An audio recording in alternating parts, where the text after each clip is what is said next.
It was one of those perfect summer weekends. The sun glimmered on the lake like scattered diamonds, and my private docks were buzzing with activity. Friends and family had come from across the state, towing boats, kayaks, and jet skis.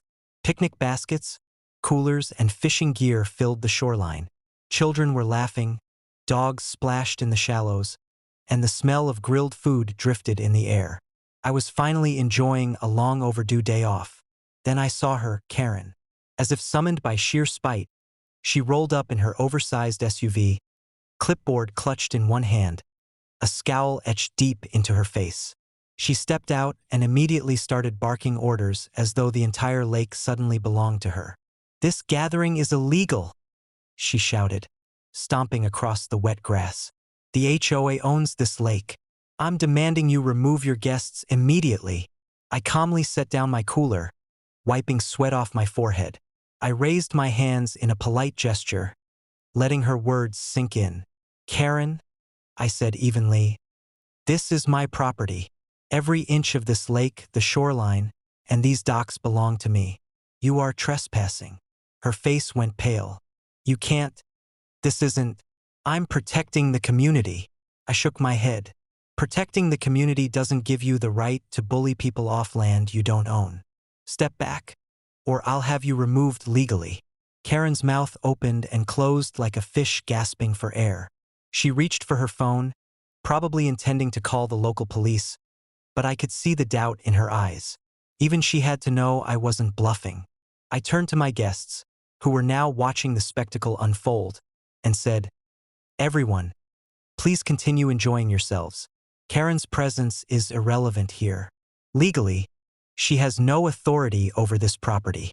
She tried to protest, waving her clipboard, yelling something about rules and bylaws and community oversight, but no one was listening. Her voice became background noise against the laughter of children and the gentle lapping of water. Then, I did something to make sure she truly understood the situation. I reached into my bag and pulled out the official property deed, spreading it on a picnic table for everyone to see.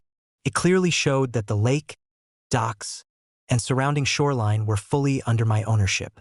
Karen's eyes widened as she realized the magnitude of her mistake. She stammered, You can't do that. The HOA." I smiled calmly. "The HOA has no claim here. You are on private property. If you attempt to force anyone to leave or interfere again, I will have you charged with trespassing and harassment. The law is very clear."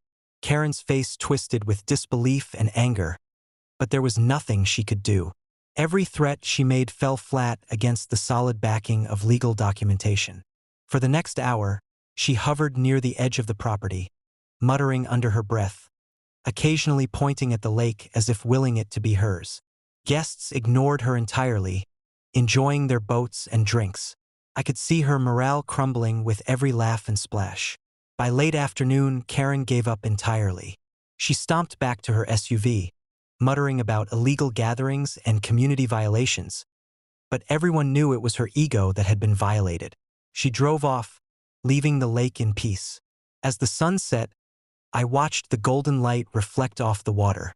The kids were still playing, the dogs were exhausted and happy, and my friends raised a toast to the perfect day. I leaned back on the dock and smiled at Emily, who had been watching the entire scene quietly from the shore. "She's unbelievable," she said softly, shaking her head. "I know," I replied, sipping my drink. But today was a reminder that knowing your rights, and having the proof to back them up, can turn even the most persistent bully into a harmless nuisance. The rest of the weekend passed without incident.